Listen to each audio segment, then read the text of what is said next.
All new Killeen police arrested a second suspect in a deadly November shooting. Police say 2 people were shot on November 26th on Monte Carlo Lane. 26-year-old Killeen Wright was killed and a 26-year-old man survived. On the left, 18-year-old casual Savion Winston turned himself in on Wednesday.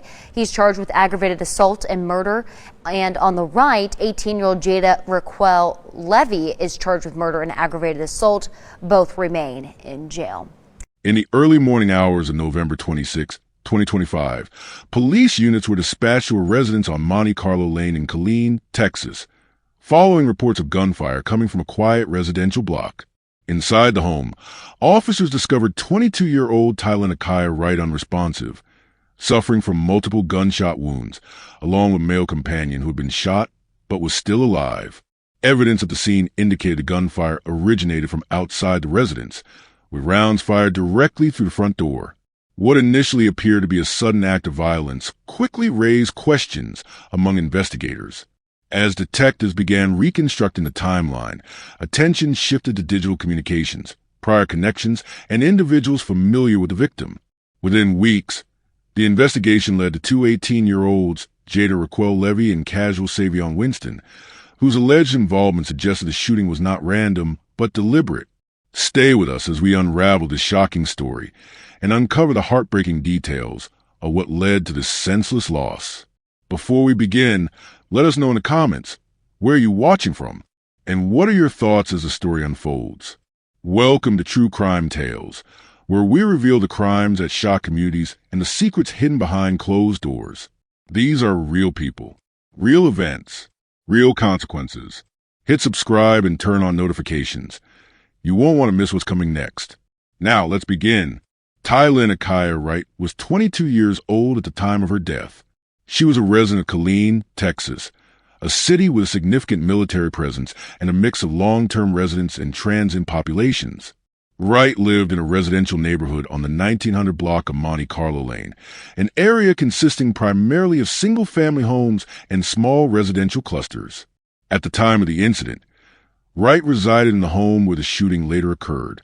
Publicly available information indicates the residence was not known as a high-traffic location and had no documented history of criminal activity prior to the incident. The household arrangement suggested a private living environment rather than a shared or transient residence. Details regarding Wright's employment status or formal education history were limited in initial reporting.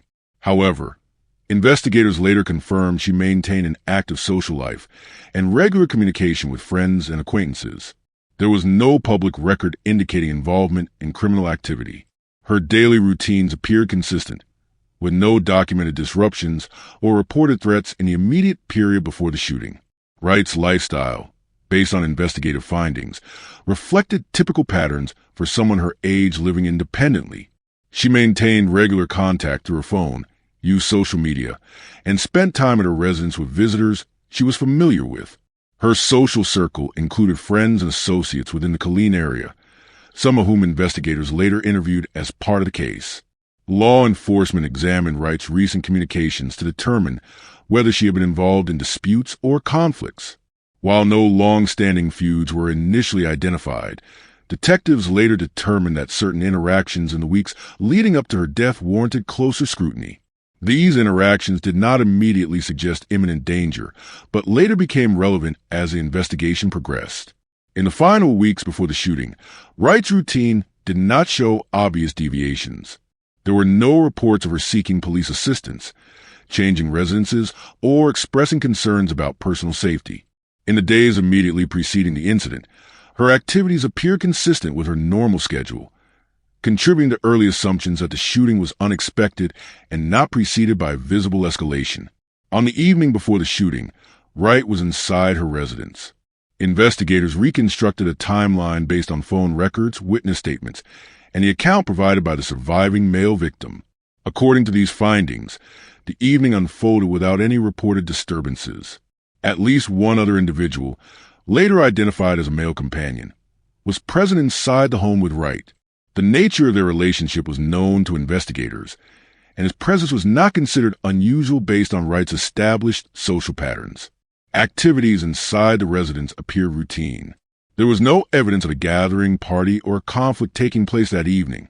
No neighbors reported loud noises, arguments, or suspicious activity prior to the shooting. Interior conditions observed by responding officers supported the conclusion that the occupants were engaged in ordinary activities. Communication records show Wright and others exchanged text messages and phone calls during the evening and early morning hours. At the time, these communications did not immediately raise concerns. However, as investigators later reviewed digital evidence, some of these messages became significant in understanding events that unfolded afterward. There were no documented warning signs such as threats, distress calls, or attempts to leave the residence abruptly. Surveillance reviews of the surrounding area did not initially show suspicious movement directly linked to the home earlier in the night. Traffic in the area appeared minimal, consistent with the early morning time frame. The absence of visible indicators contributed to the initial assessment that the residence was secure and that the occupants had no reason to anticipate an attack. This period of normalcy became a key contrast point once the shooting occurred. The shooting occurred in the early morning hours, shortly after 2 a.m.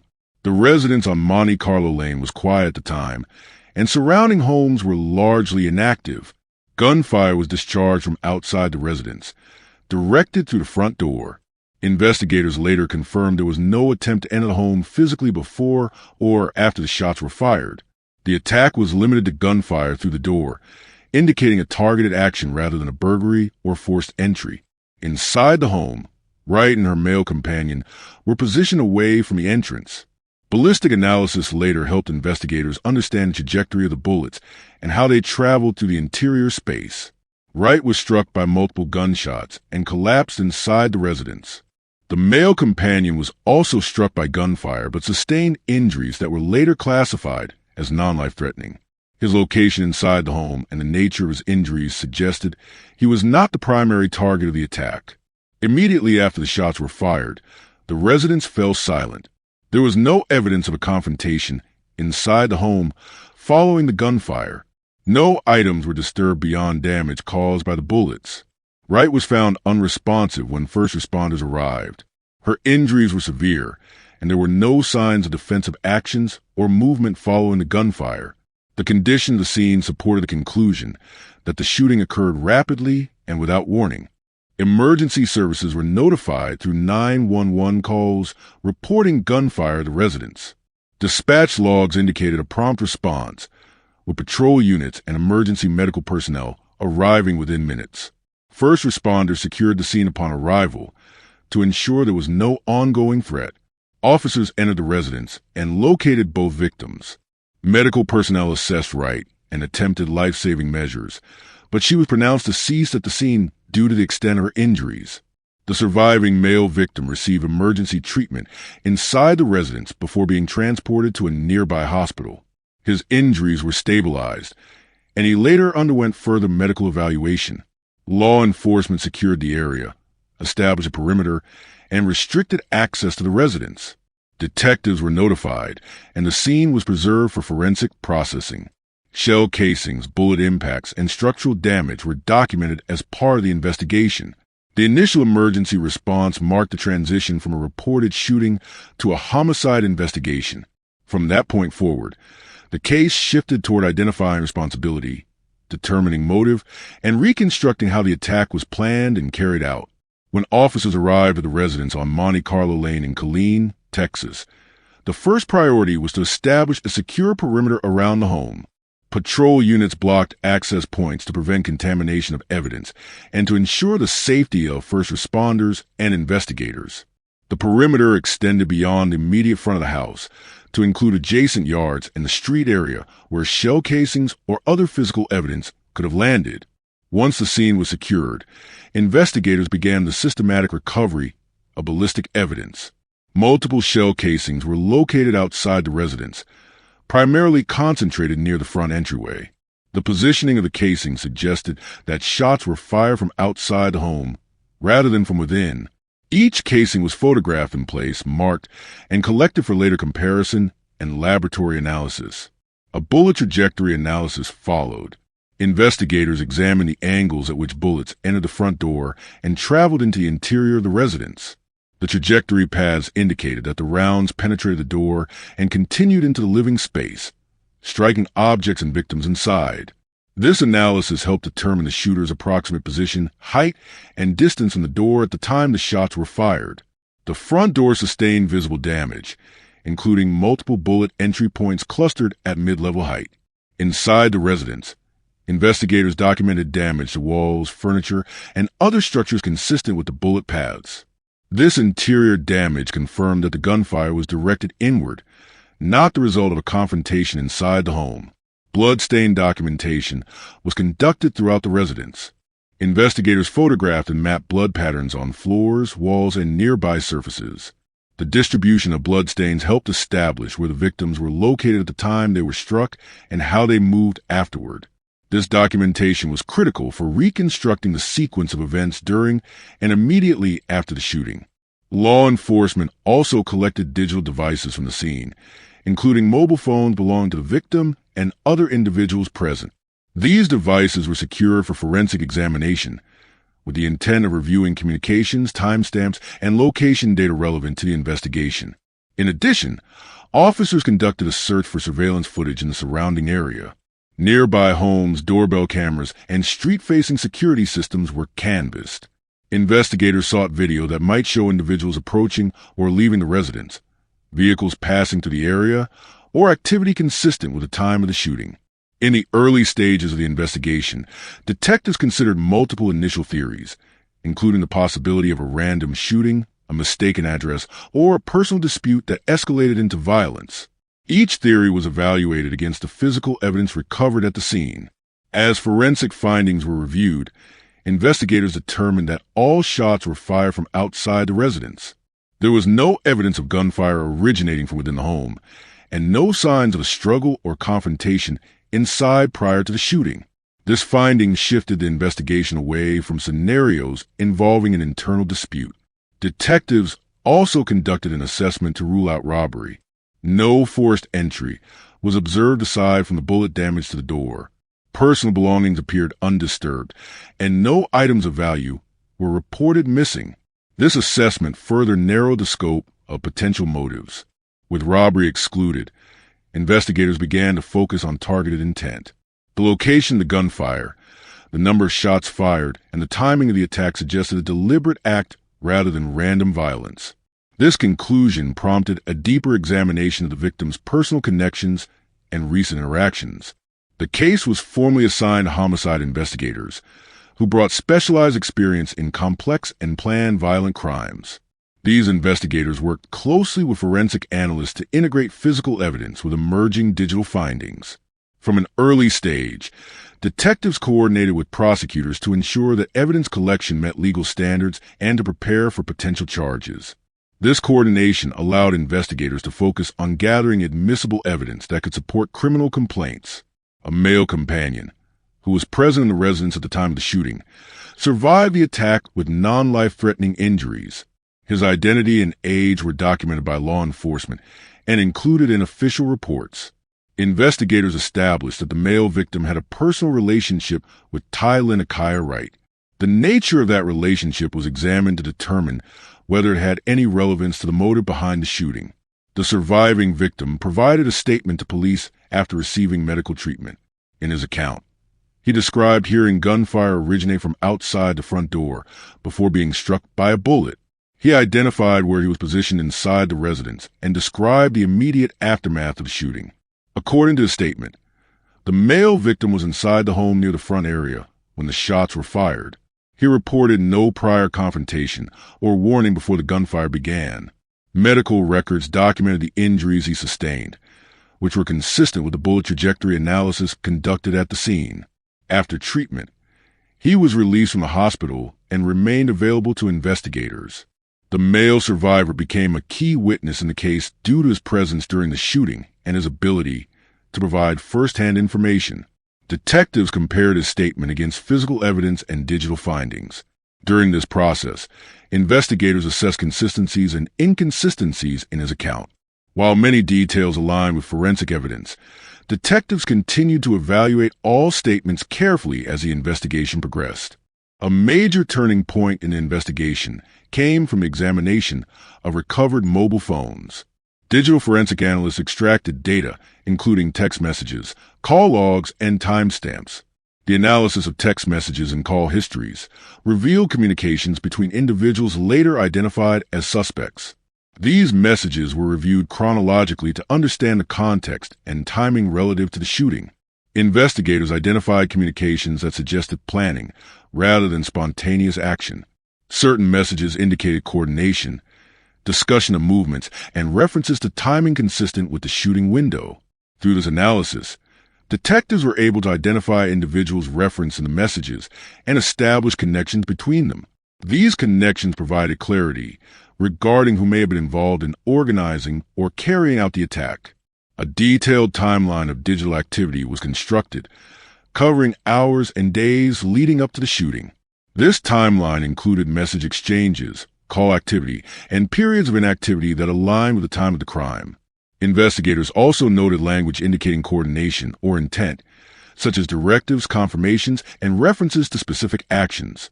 These communications became central to establishing that the shooting was not random but organized. The integration of digital evidence with physical findings allowed detectives to advance a case from an unsolved shooting to a targeted homicide investigation with identified suspects. As investigators processed the crime scene and reviewed initial evidence, attention quickly shifted from the question of what happened to who was responsible. The shooting did not fit the pattern of a random act. There was no forced entry beyond gunfire to the front door, no theft, and no evidence suggesting an opportunistic crime. These factors led detectives to narrow their focus to individuals with a possible connection to the victims. The first step in narrowing the suspect pool involved examining digital evidence recovered from phones and other devices associated with the victims. Call logs, text messages, and social media communications were reviewed to identify recent interactions, conflicts, or coordinated activity. Investigators noted communications that indicated prior awareness of the victim's location and routines, suggesting foreknowledge rather than coincidence. Through this process, detectives identified two individuals of interest, Jada Raquel Levy and Casual Savion Winston, both 18 years old at the time of the shooting. Their names surfaced through message exchanges, contact records, and indirect references in communications obtained during the investigation. Investigators then focused on establishing the nature of the connection between these individuals and the victim, Tylen Akaya Wright. The goal was to determine whether the suspects had motive, opportunity, and involvement in planning or carrying out the attack. As evidence accumulated, the case shifted from exploratory inquiry to targeted investigation. Jada Raquel Levy, age 18, was identified as a key figure during the analysis of digital communications. Investigators determined that Levy had maintained contact with individuals connected to the victim and to the events leading up to the shooting. Her communications became central to the developing theory that the incident was planned rather than spontaneous. Levy's residence at the time placed her within the regional area, allowing investigators to establish geographic feasibility. Phone records showed consistent activity before and after the shooting, which detectives considered significant in evaluating her level of involvement. Her relationship to other parties involved became a focal point. Investigators examined how she communicated with Casual Savion Winston and others, paying particular attention to the timing and content of messages exchanged shortly before the shooting. These communications were reviewed to determine whether they suggested coordination, instruction, or facilitation. Casual Savion Winston, also 18 years old at the time, was identified through overlapping communications and investigative leads tied to the shooting itself. Unlike Levy, whose involvement appeared rooted in coordination and communication, Winston was examined more closely in connection with the execution of the attack. Investigators reviewed Winston's movements before and after the shooting, comparing location data with the established timeline of the crime. This included cell phone pings, transportation methods, and known whereabouts during the critical time window. Winston's connection to Levy was documented through direct communication records. Detectives sought to determine whether their interactions indicated planning, role assignment, or mutual awareness of the intended outcome. Investigators evaluated several possible motives, including personal disputes, relationship conflicts, and retaliatory intent. Rather than focusing on a single explanation early in the investigation, detectives assessed motive as a layered element, informed by digital communications and witness statements. The presence of coordinated messaging suggested that the shooting was not impulsive. Investigators considered whether the motive involved targeting a specific individual inside the residence rather than the location itself. This distinction was critical in shaping the murder charge and the theory of the case. At 18 years old, Levy's background was examined to understand her role within the broader context of the case. Investigators reviewed her residence history, social associations, and digital presence. Her phone activity, including deleted messages and application usage, was analyzed to reconstruct communication patterns. Levy's relationship to other involved parties placed her in a position to act as a facilitator or coordinator. Investigators focused on whether she relayed information, provided logistical support, or influenced decision-making leading up to the shooting. Her actions before the incident included increased communication activity, while her behavior afterward was scrutinized for signs of evasion, deletion of data, or attempts to distance herself from the event. These actions were evaluated as part of the totality of evidence rather than in isolation. Winston's background investigation centered on his physical proximity to the crime and his potential role as the individual who carried out the attack. His residence, known associates, and prior movements were reviewed to establish patterns consistent with the prosecution's theory. Investigators examined Winston's relationship with Levy to determine whether he acted independently or under coordination. Their communications were analyzed for instructions, confirmations, or acknowledgments related to the shooting. Following the incident, Winston's movements were closely tracked. Unlike attempt to flee or conceal identity, investigators noted that Winston later voluntarily surrendered to authorities. The timing and circumstances of the surrender were documented and included in charging considerations, though they did not alter severity of the alleged offenses. Based on the accumulation of evidence, investigators submitted findings to prosecutors, leading to the filing of criminal complaints against both Levy and Winston. Each was charged with murder in connection with Tylen Akai Wright's death, as well as aggravated assault related to the injured male victim. Jada Raquel Levy was arrested first, following the issuance of the criminal complaint. She was taken into custody and booked into the appropriate county jail. Bond was set according to the severity of the charges and assessed flight risk. Casual Savion Winston was arrested after voluntarily surrendering to authorities. His bond was set at a significantly high amount, reflecting the nature of the charges and the prosecution's position on public safety. Both defendants made initial court appearances, during which they were formally informed of the charges, advised of their rights, and assigned legal representation. The legal process moved forward with pretrial procedures typical of a felony murder case. Prosecutors outlined their strategy, emphasizing digital evidence, communication records, ballistic findings, and witness testimony. The case theory centers on coordination, intent, and execution rather than accidental or random violence. Evidence expected to be presented includes phone records, text messages, forensic analysis, and statements from the surviving victim. Prosecutors are expected to argue that the actions of both defendants contributed directly to the outcome, regardless of who physically fired the shots. Defense considerations may include challenges to the interpretation of digital communications, disputes over intent, and arguments regarding individual responsibility. Pretrial motions are anticipated, including requests to suppress evidence or dismiss certain charges. The potential trial timeline depends on discovery, motion hearings, and court scheduling. Until resolved through trial or plea agreement, both defendants remain subject to conditions set by the court. As investigators moved beyond the initial crime scene assessment, the focus of the case shifted toward understanding why the shooting occurred. Early findings ruled out indicators commonly associated with spontaneous violence, such as burglary, robbery, or random confrontation. Instead, detectives began examining interpersonal dynamics surrounding the victim and individuals later identified as suspects. Law enforcement reviewed any documented disputes involving Tylen Akai Wright in the months leading up to her death. This included arguments reported by acquaintances, unresolved personal disagreements, and any conflicts that may have escalated over time. Investigators examined whether tensions existed within social circles connected to residents or the individuals present that night. No evidence suggested an immediate altercation inside the home prior to the shooting, reinforcing the conclusion that the violence originated externally and was not the result of an argument that escalated in real time. Detectives expanded their inquiry to include personal relationships involving the victim, particularly those with indirect or direct access to her living environment. This examination included romantic relationships, friendships, and associations involving the surviving male victim. Investigators sought to determine whether these relationships created motives rooted in jealousy, retaliation, or perceived betrayal. The analysis revealed overlapping social connections between the victim and the suspects, indicating prior familiarity rather than random selection. These relational links became central to establishing intent. A critical turning point in the investigation came with the examination of digital evidence.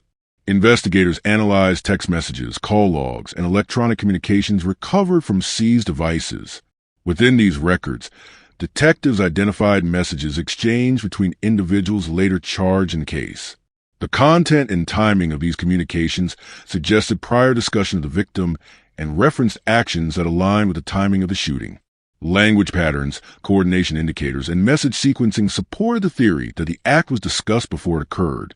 This evidence contradicted any claim of impulsive behavior and instead indicated prior planning. Based on a combination of relationship analysis, digital evidence, and crime scene reconstruction, investigators concluded that the shooting was intentional and directed. The decision to fire multiple rounds through the front door demonstrated an awareness of the residence's layout and the likely presence of occupants inside. Detectives determined that the method of attack reduced the risk of confrontation while increasing the likelihood of harm to the intended target. These factors collectively supported a finding of deliberate intent. Law enforcement formally classified the shooting as a planned act of violence. The absence of indicators associated with spontaneous crimes, combined with pre-incident communication and coordinated actions, led investigators to dismiss theories involving impulsive behavior. The case was therefore treated as a targeted killing supported by preparation and execution, shaping the charges and legal strategy that followed. Following standard protocol, authorities notified Killeen Wright's next of kin shortly after her death was confirmed. The notification process involved law enforcement personnel delivering official information regarding the incident, the location of the crime, and the status of the investigation. Family members were informed that the case was under active investigation and that additional details would be provided as they became available. In the days following the shooting, family members released statements requesting accountability and transparency. These statements emphasized the expectation that the investigation proceed thoroughly and that those responsible face legal consequences. While specific details of the investigation were withheld by authorities, family members consistently expressed the need for judicial resolution rather than speculation. Arrangements for funeral services were organized privately by the family. These services marked the formal acknowledgement of Killeen Wright's death and allowed relatives and acquaintances to gather. Law enforcement maintained communication with the family during this period to provide updates within the limits of the ongoing investigation. Following the burial, family members continued to engage in remembrance activities, including memorial postings and public acknowledgments of Killeen Wright's life. These actions occurred alongside continued monitoring of legal developments. Investigators noted that maintaining communication with the family was essential to managing expectations as the case moved through the legal system. Relatives pursued legal advocacy by remaining present during court proceedings and seeking legal guidance. Their involvement focused on ensuring procedural transparency and timely prosecution. Family representatives maintained contact with prosecutors and attended hearings related to bond, arraignment, and case scheduling. The shooting prompted a measured response within the Killeen community. Residents expressed concern regarding the nature of the crime, particularly the fact that it involved gunfire into a private residence during early morning hours. The incident reinforced existing concerns about targeted violence rather than random street crime. Community discussions centered on the implications of planned attacks occurring within residential neighborhoods. Residents questioned how such acts could be carried out without immediate detection and what warning signs may have been missed. These concerns were raised during public meetings and online forums, prompting calls for increased vigilance. Following the incident, there was increased attention to residential security measures, including surveillance systems and neighborhood coordination. While no direct policy changes were immediately implemented, Community members reported heightened awareness of unusual activity and a greater willingness to report suspicious behavior. In response, local law enforcement engaged in outreach efforts aimed at addressing public concerns. Officers provided information on reporting protocols and emphasized the importance of community cooperation in preventing targeted crimes. These efforts were framed as preventive rather than reactive. At present, the case remains active within the judicial system. Both suspects have been formally charged, and proceedings are underway. Prosecutors continue to prepare evidence for trial while adhering to procedural timelines. The case is currently in the pretrial phase. Defense counsel for each suspect is reviewing discovery materials, and the court is expected to schedule hearings related to motions and potential plea discussions. No final resolution has been reached. Investigators continue reviewing physical and digital evidence to ensure all relevant material has been accounted for. This includes re-examining forensic findings and validating communication records. Any new findings may influence prosecutorial decisions. Authorities have indicated that additional charges or amendments are possible depending on the outcome of evidence review. This includes consideration of conspiracy-related charges if supported by further findings. The investigation into the death of Tyler and Akaya Wright progressed from an initial response to gunfire into a comprehensive examination of intent, planning, and coordination. Through analysis of relationships, digital communications, and crime scene evidence, investigators classified the act as a planned attack rather than a spontaneous incident. The case continues to move through the legal system, with families seeking accountability and the community monitoring developments closely.